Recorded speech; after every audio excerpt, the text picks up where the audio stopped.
Hello students, अगर आप class 10th में हैं तो ये वीडियो आपके लिए बहुत ही इंपॉर्टेंट होने वाली है। सबसे पहले उसका रीजन सुनते हैं।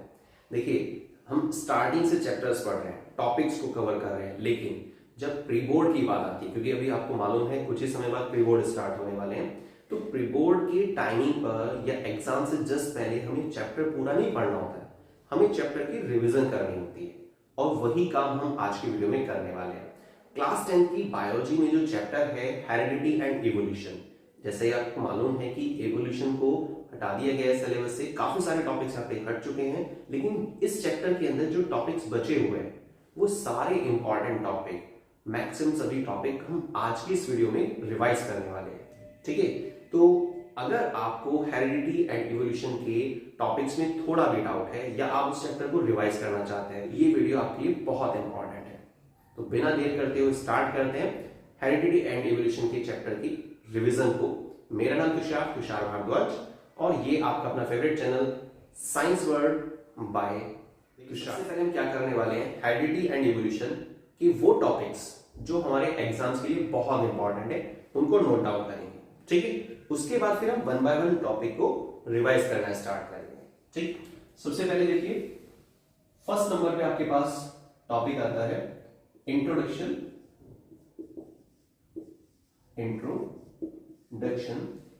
Of Mendel. ठीक है, next number second, laws of Mendel. वैसे कि आपको मालूम है कि जो हमारे साइंटिस्ट थे मेंडल, उनका जो पूरा नाम था वो ग्रेगर जॉन मेंडल था, G.J. मेंडल। ठीक है, अभी हम शॉर्ट में लिखे हैं यहाँ पर मेंडल। तो अभी थर्ड नंबर पे हमारे पास है why Mendel select pea plant. जो हमारे साइंटिस्ट थे, इन्होंने क्यों सेलेक्ट किया पी प्लांट को? बल्कि आपने नोटिस भी किया होगा, एनसीईआरटी में भी आपको क्वेश्चन मिल जाएगा, why Mendel select pea plant, क्या कारण था मेंडल साइंटिस्ट के द्वारा जो पी प्लांट सेलेक्ट किया? भाई पौधे तो बहुत सारे थे, तो पी प्लांट को ही क्यों सिलेक्ट किया? कुछ कारण होगा ना उसका, अभी डिस्कस करेंगे उसको। Next number 4, basic terminology. इस टॉपिक में हम कुछ डेफिनेशंस कवर करेंगे। ठीक है, करीब 5 से 6 डेफिनेशन है कम से कम जो आपको कवर होनी चाहिए। नेक्स्ट नंबर 5 पर structure of DNA. Structure of DNA, DNA की स्ट्रक्चर और उसमें कुछ इंपॉर्टेंट पॉइंट्स हैं, वो भी आपको इस टॉपिक में कवर करने हैं। नेक्स्ट नंबर 6 पर है monohybrid cross, monohybrid cross. Number 7 पर डाइहाइब्रिड क्रॉस।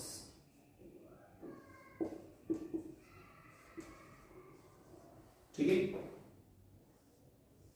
नेक्स्ट नंबर 8 पर है ब्लड ग्रुप।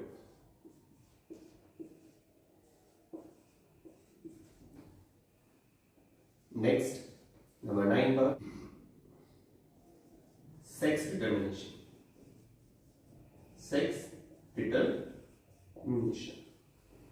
ठीक है, तो देखिए मैंने यहां पर 9 टॉपिक्स पर लिखा हुआ है, कौन कौन से हैं? Introduction of Mendel, next laws of Mendel, इसमें 3 रूल हैं जो आपको मालूम होने चाहिए।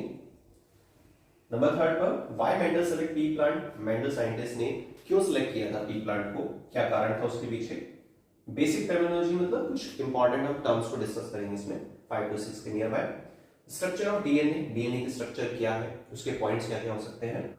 Monohybrid cross, then dihybrid cross, next blood group और लास्ट सेक्स डिटर्मिनेशन। ठीक है, अब आते हैं फर्स्ट टॉपिक पर, इंट्रोडक्शन ऑफ मेंडल। मेंडल हमारे वो साइंटिस्ट थे जिनको फादर ऑफ जेनेटिक्स कहा गया। फादर ऑफ जेनेटिक्स क्यों बोला गया? क्योंकि इन्होंने सबसे पहले इस बात को साबित करने की कोशिश की प्लांट्स पर वर्क करके कि भी कैरेक्टर का ट्रांसमिशन होता है, मतलब ट्रेट का ट्रांसफर होता है, उन्होंने ट्रेट वर्ड यूज किया था, कैरेक्टर का transmission from first generation to next generation. लेकिन याद रखिएगा इन्होंने प्लांट्स पर वर्क किया था। कौन से पौधे पर काम किया था? पी प्लांट पर। कौन से पौधे पर? पी प्लांट पर। अब पी प्लांट जो इसका साइंटिफिक नेम क्या है वो भी आपको ध्यान रखना चाहिए, शॉर्ट क्वेश्चन बहुत बार आता है, पाइसम सैटिवम। तो पी प्लांट मतलब पाइसम सैटिवम पर वर्क करके ये बात साबित करना चाहते थे ग्रेगर जॉन मेंडल साइंटिस्ट कि भाई कैरेक्टर का ट्रांसमिशन हो रहा है, ट्रेट जो है शिफ्ट होते हैं एक से दूसरी जनरेशन में। ठीक है, ये इनका एक बेसिक सा टारगेट था जो आपको याद रखना है। नेक्स्ट आता है लॉज ऑफ मेंडल। अब 3 रूल क्या है जिसको हम क्या बोल रहे हैं? Laws of Mendel. सबसे पहला नियम law of dominance, second law of segregation, third independent assortment. ठीक है, फटाफट से रिवाइज करते हैं। लॉ ऑफ डोमिनेंस का मतलब होता है जो कैरेक्टर हमें फर्स्ट जनरेशन में देखने को मिलते हैं उनको डोमिनेंट कैरेक्टर बोलते हैं, और इसी नियम को बोला गया लॉ ऑफ डोमिनेंस। ऐसा नहीं है कि फर्स्ट जनरेशन में सारे डोमिनेंट कैरेक्टर ही होते हैं, शो तो हमें डोमिनेंट होंगे लेकिन वहां पर प्रेजेंट भी होते हैं रेसेसिव कैरेक्टर, पर वो अपना इफेक्ट नहीं दिखा पाएंगे, अपने आप को रिप्रेजेंट नहीं कर पाएंगे क्योंकि वो रेसेसिव है, कम पावरफुल है। होता है ना कि जो ज्यादा पावरफुल होता है वही अपना नाम एक्सप्रेस कर पाता है या रिप्रेजेंट कर पाता है, जो रेसेसिव है वो अपने आप को रिप्रेजेंट नहीं कर पाएगा फर्स्ट जनरेशन। ठीक है, तो ग्रेगर जॉन मेंडल जो साइंटिस्ट थे उनके जो 3 नियम थे उसमें से पहला नियम है लॉ ऑफ डोमिनेंस जो हमने अभी क्लियर किया। नेक्स्ट पर आते हैं लॉ ऑफ सेग्रीगेशन। देखिए इसको क्या बोलते हैं? पृथक्करण का नियम। लॉ ऑफ सेग्रीगेशन में आपको ये बात ध्यान रखनी है कि जो फर्स्ट जनरेशन है उसमें डोमिनेंट कैरेक्टर भी है और रेसेसिव कैरेक्टर भी है, लेकिन सिर्फ हमें क्या दिखाई पड़ रहा है? Dominant character. अब रेसेसिव कैरेक्टर क्या हो? सप्रेस हो गए, ज्यादा पावरफुल नहीं है इसलिए वो अपने आप को रिप्रेजेंट नहीं कर पाए, लेकिन प्रेजेंट तो थे ना और लंबे समय तक प्रेजेंट रहते हैं, डोमिनेंट और रेसेसिव साथ में, पर मिक्स नहीं होते। ठीक है, ब्लेंडिंग नहीं होती उनमें। डोमिनेंट अपने आप को एक्सप्रेस करते रहेंगे, रिप्रेजेंट करेंगे, बात ठीक है, पर रेसेसिव भी वहां पर साथ में प्रेजेंट है, अपने आप को एक्सप्रेस नहीं कर पा रहे। लेकिन क्या होगा जब सेकंड जनरेशन आएगी, फर्स्ट से सेकंड जनरेशन में कैरेक्टर का ट्रांसमिशन होता है, उस दौरान एक प्रोसेस होता है इसको बोलते हैं गैमेटोजेनेसिस। ठीक है, गैमेटोजेनेसिस एक वो प्रोसेस है जिसमें गैमेट्स की फॉर्मेशन होती है। सही, तो अब जब कैरेक्टर का ट्रांसमिशन हुआ एक से दूसरी जनरेशन में, तो इस दौरान जो प्रोसेस चला गैमेटोजेनेसिस, उसकी वजह से क्या होता है सेकंड जनरेशन में पहुंचने के बाद कैरेक्टर्स सेपरेट हो जाते हैं और रेसेसिव कैरेक्टर्स को मौका मिल जाता है और वो भी अपने आप को एक्सप्रेस करता है। तो इससे कंक्लूजन क्या निकला? लॉ ऑफ सेग्रीगेशन मतलब सेकंड वाले रूल से कि जो सेकंड जनरेशन है वहां हमें डोमिनेंट कैरेक्टर भी देखने को मिलेंगे और रेसेसिव भी देखने को मिलेंगे। ठीक है, लेकिन जो फर्स्ट जनरेशन उसमें सारे जितने भी होते हैं वो सभी डोमिनेंट कैरेक्टर ही होते हैं, रेसेसिव थे पर प्रेजेंट नहीं कर पा रहे थे अपने आप को। क्लियर? अब आते हैं लॉज ऑफ मेंडल में तीसरा नियम। तीसरा जो नियम है उसमें नाम आता है इंडिपेंडेंट असॉर्टमेंट का। किसका नाम आता है? इंडिपेंडेंट असॉर्टमेंट का। इंडिपेंडेंट असॉर्टमेंट में देखिए क्या होता है कि कैरेक्टर का जो ट्रांसमिशन है एक से दूसरी जनरेशन में वो डिपेंड नहीं करता है कि कोई दूसरा कैरेक्टर जा रहा है या नहीं जा रहा। अगर उसको शिफ्ट होना है तो इंडिपेंडेंटली शिफ्ट होता है। जैसे आपने नोटिस किया होगा, आप ट्यूशन जाते होंगे या कहीं पर भी आप जा रहे हैं तो आप सोच रहे हैं कि कोई साथ में जा रहा है तभी हम चलेंगे, ये सही नहीं। ठीक है, आपको अगर जाना है तो आप इंडिपेंडेंट बेस पे भी डिसीजन लेंगे, तो आप खुद से डिसीजन लेंगे। अगर आपको जाना है तो आप जाएंगे, अदरवाइज नहीं। पर आप दूसरे पर अगर डिपेंड नहीं है, ठीक है, तो हम उसको क्या बोल रहे हैं? Independent assortment. तो असॉर्टमेंट में शिफ्टिंग, ट्रांसफर होना, पर इंडिपेंडेंट वे में। सही है, तो इसीलिए यहां पर आपसे कहा गया कि जो तीसरा नियम है independent assortment, transmission of character from first to next generation, yes first to second generation, not depend presence or absence of another character, they assort independently. Clear?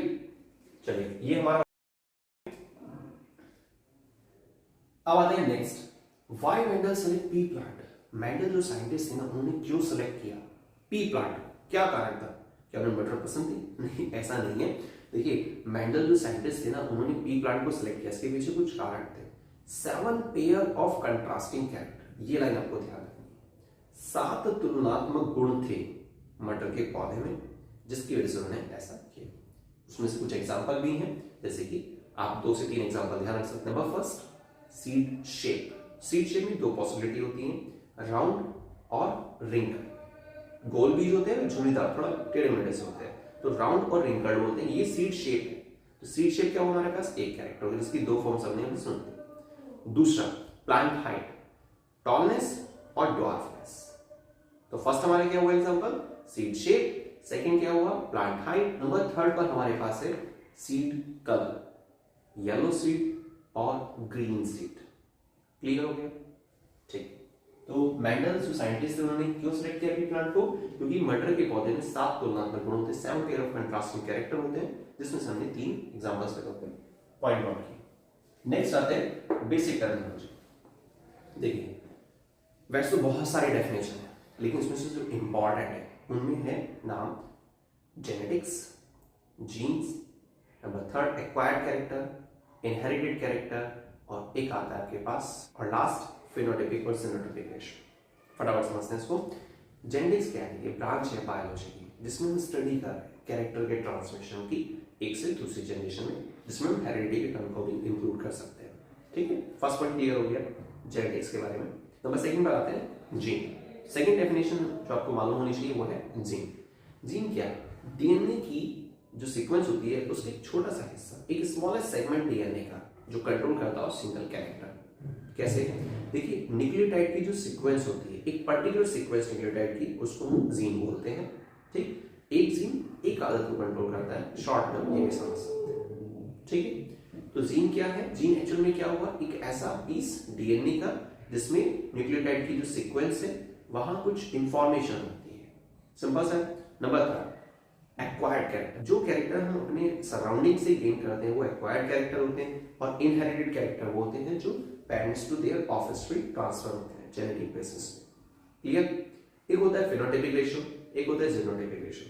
Phenotypic ratio मतलब बाहर से, जैसे आपको याद होगा हमने जो डिटेल वीडियो थी हमारी मोनोहाइब्रिड क्रॉस की डायग्राम की, तो वहां मोनोहाइब्रिड में हाईलाइट भी किया था, जब रेशियो निकल कर आता है ना, पहले भी वहां पे एक रेशियो आया था हमारे पास 1:1, ठीक है, और एक रेशियो था 3:1।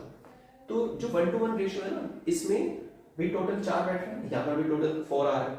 तो ये क्या है, गहराई से हम देखते हैं। तो जब आप उसको नोटिस करेंगे, उस टॉपिक को डिटेल पढ़ेंगे मोनोहाइब्रिड क्रॉस को, तो वहां आपको पता चलेगा कि जो जीनोटाइपिक रेशियो होता है, फर्स्ट वाला जीनोटाइपिक है, सेकंड वाला फिनोटाइपिक है। टोटल तो 4 आ रहा है, उससे कोई दिक्कत नहीं है, लेकिन यहां ध्यान से देखने पर पता चलता है कि एक प्योर टॉल था, एक प्योर ड्वार्फ था, और 2 मिक्स्ड टॉल थे। सही, इसलिए इसको 1:1 बोला गया। लेकिन अगर आप ओवरव्यू में देखते हैं रफली, तो पता चलता है कि हाँ भाई 3 टॉल है और 1 ड्वार्फ है, तो 3:1। तो फिनोटाइपिक में बाहर से, जीनोटाइपिक में गहराई से, डेप्थ से, क्लियरिटी के साथ। ठीक है, तो 4 पॉइंट हमारा क्लियर हो गया। नेक्स्ट आते हैं स्ट्रक्चर ऑफ डीएनए पर। डीएनए के स्ट्रक्चर से क्या क्या आपको पॉइंट्स पूछे जा सकते हैं, जैसे कि डायग्राम भी आ सकता है, डीएनए के स्ट्रक्चर पूछे जा सकती है आपसे, तो उसमें आपको डीएनए की स्ट्रक्चर तैयार करनी है। आपको आई बटन पे वीडियो का लिंक मिलेगा या डिस्क्रिप्शन बॉक्स में लिंक मिल जाएगा, तो उस लिंक के जरिए आप स्ट्रक्चर ऑफ डीएनए की वीडियो को कवर कर सकते हैं। ठीक है, अब देखिए डीएनए जो है ना, डीऑक्सीराइबोस न्यूक्लिक एसिड। डीएनए में होता क्या है कि जो पॉइंट्स आपको ध्यान रखने होंगे 10th लेवल के हिसाब से, डीएनए की स्ट्रक्चर किसने दी, सबसे पहली बात तो ये Watson and Crick, James Watson and Crick वो साइंटिस्ट थे जिन्होंने सबसे पहले डीएनए की स्ट्रक्चर के बारे में बताया। ठीक है, अब डीएनए के अंदर 2 स्ट्रैंड होते हैं, याद रखिएगा, स्टैंड नहीं स्ट्रैंड। ये एंटी पैरेलल होते हैं, एक 3 to 5, दूसरा 5 to 3। ये 3 और 5 क्या होते हैं, नंबरिंग होते हैं, जो आपको आगे चलकर डिटेल वीडियो में पता चल पाएगा। ठीक है, फिलहाल आप याद रखिएगा 3 से 5 और 5 to 3। ये हमारे पास क्या होते हैं, डीएनए के 2 स्ट्रैंड। जैसे कि अगर मैं आपको थोड़ा रफली बता दूं एक बार, जैसे मानकर चलिए कि हमारे पास डीएनए की एक स्ट्रक्चर है, आपने यहां से स्टार्ट किया, 5' लगाया, यहां पर लिख दिया आपने इसको 3'। तो 5' का जो लास्ट पॉइंट है वो क्या है हमारे पास 3, और 3 का 5 क्या होगा, 3 का लास्ट पॉइंट क्या बनेगा 5'। ठीक, तो 3 to 5, 5 to 3, ये एंटी पैरेलल हमारे 2 स्ट्रैंड होते हैं जो डीएनए में पाए जाते हैं। डीएनए बना होता है 3 चीजों के मिलने से, शुगर, एसिड और बेसिस। बेसिस देखिए 4 प्रकार का, 4 बेसिस नहीं होते, 4 तरह के बेसिस होते हैं, एडेनिन, थायमिन, ग्वानिन, साइटोसिन, जिसको हम शॉर्ट में एटीजीसी बोलते हैं। ठीक है, ATGC, ये तो बेसिस हो गए। एसिड कौन सा होता है? फॉस्फोरिक एसिड, मतलब H3PO4। शुगर कौन सी होती है? डीऑक्सीराइबोस शुगर, ठीक है। तो ये चीज आपको ध्यान रखनी है। जो डीएनए उसको बल्कि हम 3 इम्पॉर्टेंस क्या है डीएनए की, इस नाम से बोल देते हैं। ये सिंपल आप कह सकते हैं कौन सी 3 चीजें जिसके मिलने से डीएनए तैयार हो। क्लियर हो गया? चलिए खैर, डीएनए का एक छोटा सेगमेंट उसको हम जीन बोलते हैं, वो आपने स्टार्टिंग में सुन लिया था। अब डीएनए के बारे में और क्या पॉइंट्स हो सकते हैं? इसमें जो बेसिस होता है उसके जुड़ने का एक नियम होता है। ए हमेशा टी से जुड़ता है, या फिर आप ऐसा कह सकते हैं टी हमेशा ए से जुड़ता है, जी सी से जुड़ेगा ट्रिपल बॉन्ड के जरिए, और जब आप ए और टी को जोड़ते हैं तो वहां पे डबल बॉन्ड होना चाहिए। एक पॉइंट आपको ये रखना है। हालांकि इसके लिए भी साइंटिस्ट थे एरविन चेरेगे, और फिलहाल आप इतना तो जरूर याद रखेंगे। और आपके पास इसमें पॉइंट बनता है कि जो डीएनए है उसका डायमीटर कितना है? 20 एंगस्ट्रॉम। याद रखना है आपको, 20 एंगस्ट्रॉम। 1 एंगस्ट्रॉम की वैल्यू कितनी होती है? 10 की पावर -10 मीटर, ठीक। तो 20 एंगस्ट्रॉम डीएनए का डायमीटर हो, मतलब इतना जो ये कवर करके चलेगा। नेक्स्ट में बात आती है कि जो डीएनए इसमें हेलिक्स होता है, 2 सीक्वेंस में आने वाले माइनर ग्रुप के बीच में या 2 सीक्वेंस में आने वाले मेजर ग्रुप के बीच में जो ये लेंथ कवर कर रहा है उसको हम क्या बोलते हैं? 1 हेलिक्स। 1 हेलिक्स में 10 बेस पेयर होते हैं, 20 बेसिस कह सकते हैं, ठीक है। या फिर आप 10 बेस पेयर बोलेंगे तो ज्यादा बेस्ट रहेगा, क्योंकि पेयरिंग में चलता सारा काम। और 1 हेलिक्स जो है उसकी मेजरमेंट कितनी होती है? 34 एंगस्ट्रॉम। कितना? 34 एंगस्ट्रॉम। क्लियर? तो ये सब पॉइंट्स हैं जो आपको स्ट्रक्चर ऑफ डीएनए में कवर करने हैं। देखिए, ये जितने भी टॉपिक्स हैं इन सभी पर हम डिटेल वीडियोस भी पहले बना चुके हैं। अगर आपको थोड़ा भी डाउट लगता है और आपके पास टाइम है तो आप डिस्क्रिप्शन बॉक्स में आपको टॉपिक वाइज वीडियो का लिंक मिलेगा, आप एक बार वहां से भी उसको कवर कर सकते हैं। और हमने टॉपिक्स को पहले से अच्छे से पढ़ा हुआ है तो फिर ये वीडियो ही सफिशिएंट है चैप्टर को रिवाइज करने के लिए, ठीक। Next, monohybrid cross. Monohybrid cross में क्या होता है? इसका मीनिंग एक कैरेक्टर की जब हम 2 फॉर्म्स के बीच में क्रॉस कराते हैं तो उसको बोलते हैं मोनोहाइब्रिड क्रॉस, जिसमें आपको सेकंड जनरेशन तक पहुंचना होता है। सबसे पहले आप कैपिटल टी को स्मॉल डी से क्रॉस कराते हैं, गैमेट्स जो बनते हैं, उसके बाद जो रिजल्ट आता है फाइनली F1 जनरेशन वो आता है कैपिटल टी स्मॉल टी, सही है। फिर कैपिटल टी स्मॉल टी को कैपिटल टी स्मॉल टी से क्रॉस कराते हैं, सेल पॉलिनेट कराएंगे, जिसके बेस पे क्या होगा? गैमेट्स बनेंगे। फाइनल जो रिजल्ट आएगा उसको हम फिर फेनोटाइपिक और जीनोटाइपिक के आधार पर लिखते हैं। वो मैंने जैसे यहाँ पर आपको बताया था, अभी जीनोटाइपिक रेशियो है और ये फेनोटाइपिक रेशियो। फेनोटाइपिक तो फिजिकली बाहर से, और जीनोटाइपिक मतलब थोड़ा गहराई से, जीन्स के आधार पर। समझने के लिए आप ऐसा ध्यान रखिएगा। तो मोनोहाइब्रिड क्रॉस। नेक्स्ट आता है डायहाइब्रिड क्रॉस। नाम से पता चल रहा है, केमिस्ट्री में हमने गिनती भी पढ़ी है, काउंटिंग जो थी कि मोनो डाई ट्राई टेट्रा पेंटा, इस तरीके से आईपीएससी के दौरान। तो डाई किसका इंडिकेशन दे रहा है? 2 का। तो डायहाइब्रिड क्रॉस का मीनिंग क्या होता है कि जब हम 2 कैरेक्टर की 4 फॉर्म्स के बीच में क्रॉस कराते हैं तो उसको बोलते हैं डायहाइब्रिड क्रॉस। अब क्या क्या हो सकते हैं? जैसे एग्जांपल सीड शेप और सीड कलर। तो सीड शेप में भी आपको पता है 2 फॉर्म है और सीड कलर में भी 2 फॉर्म होती हैं। तो टोटल हमारे पास कितनी होगी? 4 फॉर्म होगी। तो 4 फॉर्म के बीच में हम क्रॉस कराते हैं तो उसको बोलते हैं डायहाइब्रिड क्रॉस। इसमें आपको F2 जनरेशन तक पहुंचना होता है, सही है। अब जो F2 जनरेशन आती है उसमें 9:3:3:1 ये रेशियो आता है, ये रिजल्ट आता है। ये भी आपको डायरेक्ट भी याद होना चाहिए क्योंकि बहुत बार एमसीक्यूज में भी पूछा जाता है डायहाइब्रिड क्रॉस में जो रिजल्ट है, अगर आप इस तरह से क्रॉस करा रहे हैं तो क्या हो। अगर आपने टॉपिक पढ़ा हुआ है तो आप फटाफट से सिलेक्ट कर सकते हैं कि हाँ भाई 9:3:3:1 ये हमारा रिजल्ट है, ठीक है। नेक्स्ट आता है ब्लड ग्रुप। कार्ल लैंडस्टीनर एक वो साइंटिस्ट थे जिन्होंने सबसे पहले ब्लड ग्रुप के बारे में बताया। तो टोटल 4 ब्लड ग्रुप होते हैं, blood group A, B, AB और O। अब इसमें से आपको एक चीज याद रखनी होगी, जो यूनिवर्सल डोनर होता है वो है O ब्लड ग्रुप। ऐसा व्यक्ति जिसको हम बोल रहे हैं कि भाई इस व्यक्ति का ब्लड ग्रुप O है, इसका मतलब ये हुआ कि उस व्यक्ति की आरबीसी की सरफेस पर कोई एंटीजन नहीं है, इसलिए वो क्या करता है? किसी को भी ब्लड दे सकता है, इसलिए उसे बोलते हैं यूनिवर्सल डोनर। लेकिन जो AB ब्लड ग्रुप है, AB ब्लड ग्रुप वाला व्यक्ति किसी से भी ब्लड ले सकता है, ठीक है। तो इसलिए इसका नाम जो डाला गया वो क्या है? यूनिवर्सल एक्सेप्टर, वो यूनिवर्सल डोनर है। तो AB के लिए क्या नाम चल रहा है और O ब्लड ग्रुप के लिए क्या नाम चल रहा है, ये चीज याद रखना। मैंने आपको थोड़ा सा रीजन बताया कि O ब्लड ग्रुप वाला व्यक्ति सभी को ब्लड क्यों दे सकता है, ऐसा क्यों कहा जाता है। तो उसका सिंपल सा रीजन है कि आरबीसी की सरफेस पर कोई एंटीजन नहीं है, इसीलिए सब। और साइंटिस्ट का नाम भी आपको याद रखना है, कार्ल लैंडस्टीनर, वो साइंटिस्ट जिन्होंने सबसे पहले इसके बारे में बताया। नेक्स्ट आता है सेक्स डिटरमिनेशन। सेक्स डिटरमिनेशन के लिए आपको कुछ छोटी छोटी सी टर्म्स है वो भी पता होनी चाहिए। ऑटोसोम क्या होता है, सेक्स क्रोमोसोम क्या होता है, देखिए ह्यूमन में 23 पेयर क्रोमोसोम होते हैं। कितने होते हैं? 23 पेयर क्रोमोसोम। या फिर आप इसको 2 से मल्टीप्लाई कर दीजिए, टोटल हमारे पास आ जाते हैं 46 क्रोमोसोम। अब 45 क्रोमोसोम मेल बॉडी के अंदर एक्स वाले होते हैं, और सेम इसी तरीके से 45 क्रोमोसोम फीमेल बॉडी के अंदर। लेकिन आपको पता है मेल में भी 46 क्रोमोसोम है, मेल बॉडी में भी 46 क्रोमोसोम होते हैं। लेकिन अभी हमने किसका जिक्र किया? सिर्फ 45 क्रोमोसोम का। ये क्रोमोसोम का साइज। तो जो लास्ट वाला क्रोमोसोम मतलब 46th जो क्रोमोसोम है, तो सिर्फ एक क्रोमोसोम मेल बॉडी में वाई, ठीक है, और जो फीमेल बॉडी है उसमें लास्ट वन भी एक्स वाला। तो इसीलिए डिफरेंस वाला होगा। तो मेल बॉडी और फीमेल बॉडी में सिर्फ एक क्रोमोसोम का डिफरेंस है, जिसको हमने यहां पर मेंशन किया, ठीक है। अब अगर कोई आपसे पूछता है ऑटोसोम क्या है, सेक्स क्रोमोसोम क्या है, तो आप सीधा समझ सकते हैं कि 22 पेयर, शॉर्ट में लिख दिया मैंने, 22 पेयर क्रोमोसोम दोनों बॉडीज में सेम होते हैं, फीमेल बॉडी के अंदर भी और मेल बॉडी के अंदर भी। इसी को बोलते हैं ऑटोसोम। लेकिन जो 23rd पेयर, कौन सा? 23rd पेयर, ठीक है। तो 23वां जो पेयर होता है क्रोमोसोम का, उसके बेस पे डिफरेंस किया जाता है मेल और फीमेल बॉडी। तो आई थिंक आपको जो हेरिडिटी एंड इवोल्यूशन चैप्टर है, इसमें जितने भी इंपॉर्टेंट टॉपिक थे जो एग्जाम्स में आने के चांसेस ज्यादा है, वो हमने आज के वीडियो में कवर करने की कोशिश की। और आई होप आपने जो चैप्टर पहले से पढ़ा हुआ है वो इस वीडियो को देखने के बाद आपको रिवाइज भी हो गया होगा। और अगर आपको पूरा चैप्टर अच्छे से रिवाइज हो गया तो प्लीज कमेंट करके फीडबैक जरूर दीजिएगा। वीडियो पसंद आती है उसको मैक्सिमम शेयर करना मत भूलिए, और इस तरह सपोर्ट करते रहिए आपके अपने favourite channel science world by Tushar sir. तो आज के लिए बस इतना ही। शुरू से लास्ट तक वीडियो को देखने के लिए बहुत बहुत धन्यवाद। मिलते हैं नेक्स्ट वीडियो में।